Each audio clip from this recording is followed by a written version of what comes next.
Hello, my name is Richity, and welcome back to episode 16 of the Create Academy server. Now, I kind of lied, I suppose, at the end of the last episode, and I kind of changed my mind about doing the golden apple farm this episode, as golden apples are the season item for this season, because I realized that's probably going to be my last major farm of this series, so I feel like if I do that first, I'm not going to have much else to do. And I had an idea that I think will be pretty fun to make in this episode. I think I'm going to try and make a fully automatic redstone farm, as I'm always running low on redstone, and the electron tubes are always really annoying to craft. Now, there are actually parts of the redstone farm that require things from the golden apple farm, so I'm going to kind of be working on both this episode, but mainly the only thing I'm going to actually make in this episode in regards to the golden apple farm is the tree farm. As then I'm going to blast the logs into charcoal to power all of the blaze burners for both a steam generator and something for the redstone farm, which I'll get to in a minute. In fact, actually, let's get to that now. So, in order to get redstone, you can see most of these things just require the ores, but there is one method, well, I guess technically two methods, but the method I'm going to be looking at is this one, is not renewable as far as I can tell. But this one is renewable in kind of a strange way. As you can see, we have the potion of strength on top of cinder flour. Potion of strength can be brewed, obviously, with the mixer and a basin with an awkward potion. But then the cinder flour can only be gotten from crushed netherrack. And netherrack isn't usually very easily automated. In fact, in base create, you cannot automate netherrack. There is this mod that adds a potion of healing on top of cobblestone to make netherrack, but that requires golden or glimmering melons and is kind of not really worth it, I don't think. But then there is this, the etheric imbibation. I don't even know what that word is. But basically, I think if you throw cobblestone into a bucket of blood, it'll turn into netherrack.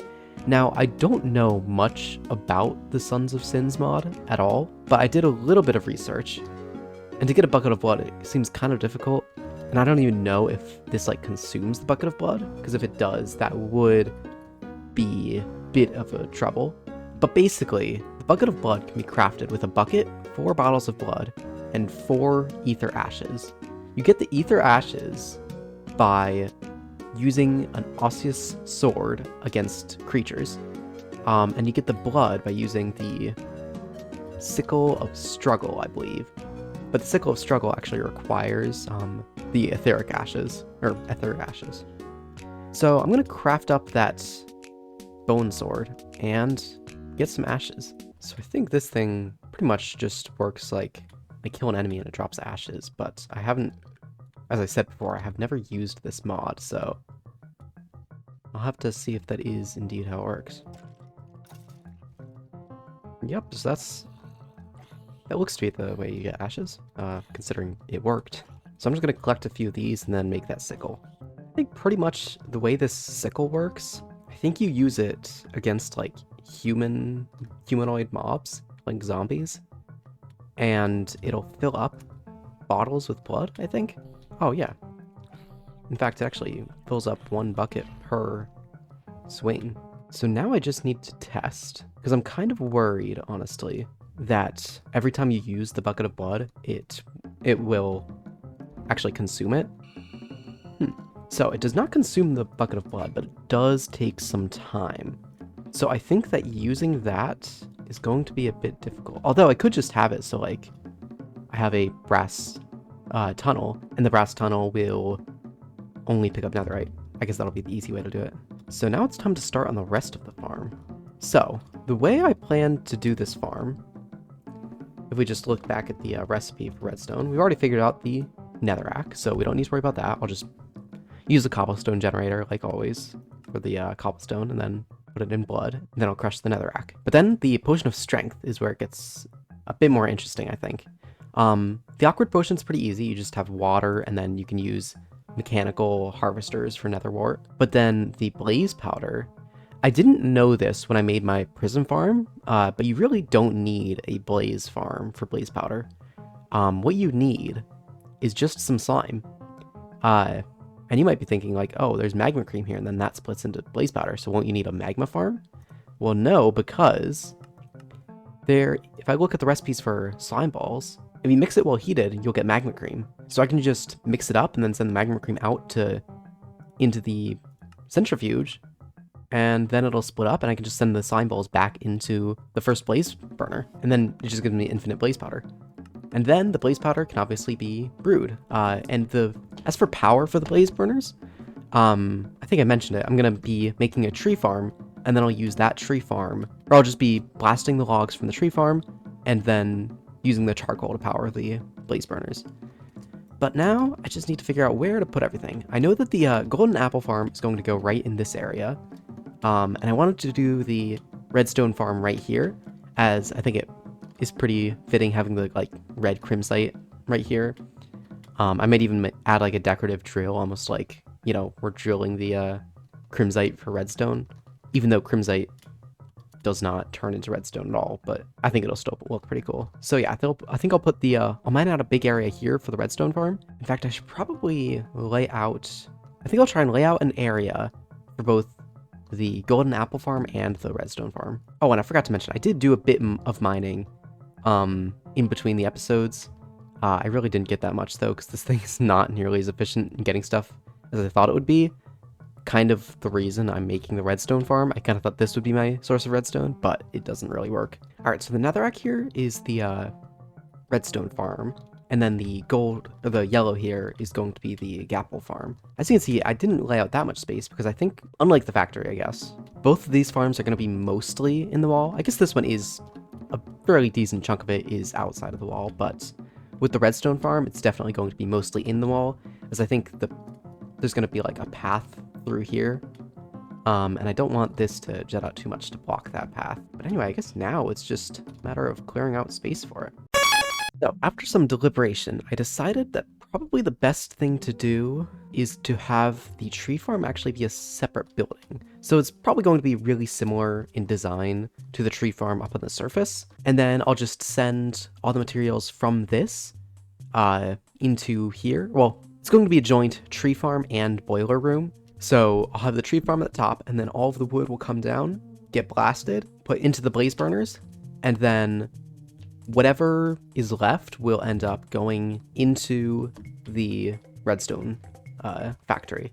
And then all of the apples will come into the golden apple factory, and then everything else just gets burnt because I don't need it. So I guess I better start with the top. Alright, so I got it working. As you can see, just the same design as I had before.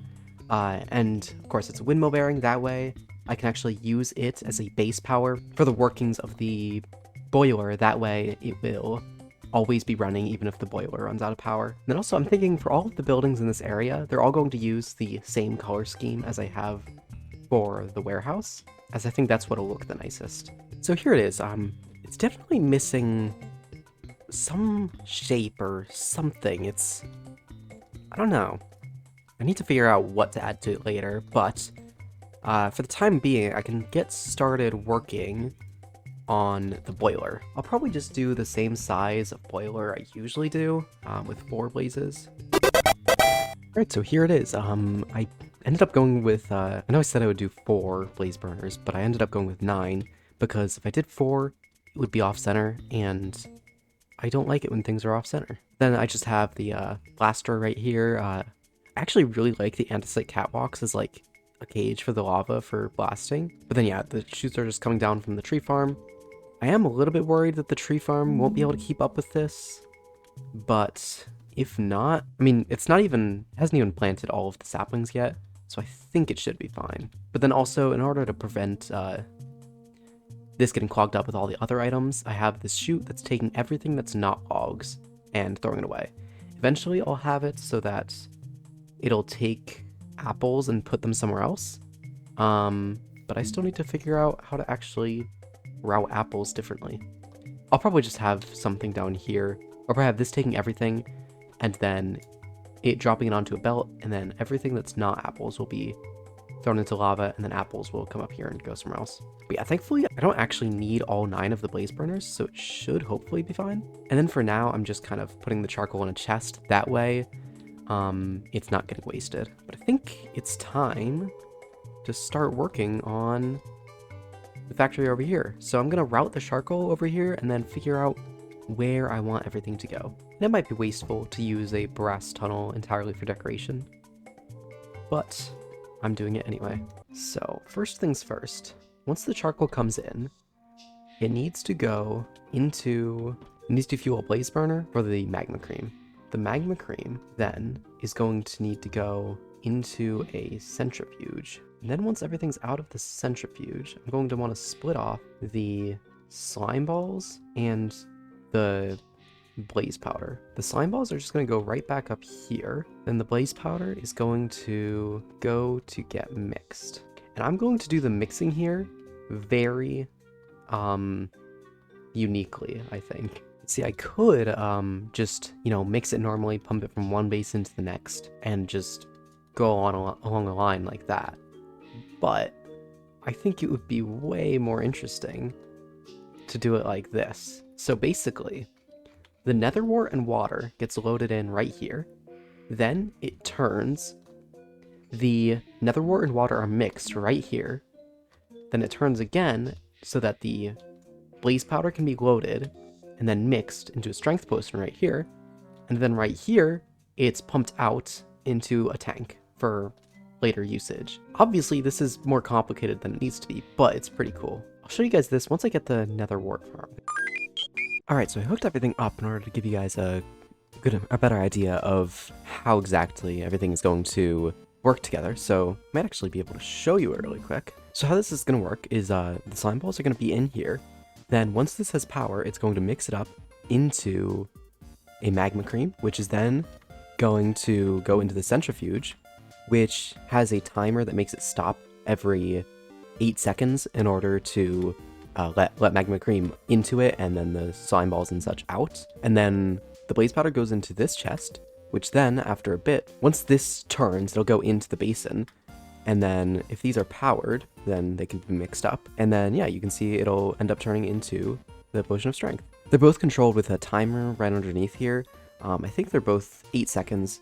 That gives it enough time for all of the recipes to complete before it turns and moves on to the next part. But next up, I just need to make the netherrack farm and then bring the charcoal over here so it's powering the blaze burners. And also, I had a better, because I realized that this mechanical arm wasn't quite keeping everything fed at all times. So I decided that I think it's better if I always try to have a stack of charcoal on this depot. And hopefully these blaze burners will use a small enough amount of charcoal where there will be a backlog, so that there will always be like quite a few stacks in this chest. That way, everything can keep a stack of charcoal at a time. And I think we're going to do the same thing with the blaze burners over here. But first, I just need to route. I need to make a few more mechanical arms, actually, and then I just need to route the charcoal all around. Now I got all the coal hooked up. I don't have it all coming over here because it doesn't really need all of it over here right now. So I just brought a little bit over here to test it out. And this thing is fully functional now. Basically what it does is, in this first one, it'll fill it with water. And then in the second one, it'll brew an awkward potion. And then in the third one, it'll turn the awkward potion into a potion of strength. Finally, in the fourth one, it will move the potion of strength into the basin.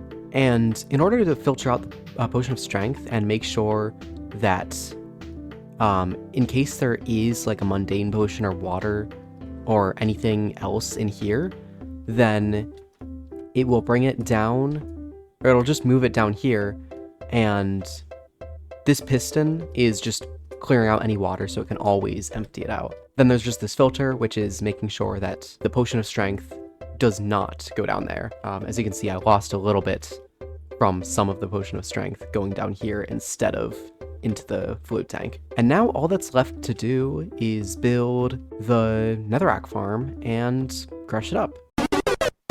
Okay, so now it should be fully working. If I go over here, you can hear the screams, and you can see the netherite. That's not good. That means none of the netherite is actually going where it's supposed to. Why is that? I guess it's because it's floating to the top. Okay, I need to stop this and find another way to do this. Okay, so I'm definitely going to need to redo the netherrack system, but I found something that works. So if I drop in a piece of cobblestone here, in fact, I could use a chute if I wanted to. If I just drop a piece of cobblestone, it should go, yeah, it'll go into the blood, and then it'll turn into netherrack. Once it turns into netherrack, then it gets sucked up and put into a chute. And I know exactly how I can use this over there. I would actually say that I think this is more convenient than the other system, because here's what I can do. I can just have a chute there, and then a brass funnel accepting netherrack right here. And then all I need to do is just put in the blood, and that'll function. And that's all I need to do. In fact, I wonder if it would work, just so that there's no risk of of them getting past. Okay, and now it should actually be working. So basically what I did is now the cobblestone is going to go into a chest, which brings it down into the blood down there. Once the blood turns it into netherrack, then this funnel will suck it up into the belt and just get crushed and turned into redstone. So I'm gonna test it really quick. Yep, now we can hear it screaming. So now it's all going in here to get turned into cinder flower, and then finally getting the strength potion onto it to turn into redstone. Before I actually leave this thing running, I definitely want to add something so that if there's any backlog of netherrack, then it's not going to continue running this. So I'm going to set that up really quick. All right, and basically how this works is you have the smart observer that's looking to see if there's any netherite or netherrack on the belt, and then it's sending the signal over to the clutch to stop the drills from working. And this will just work if there's any backlog of cinder flower here, then the crushers can't push out the product, and then more netherite can't go into the crushers, so it'll all go on standstill. So last thing before I call the farm finished, I added a threshold switch to the tank containing the potion of strength.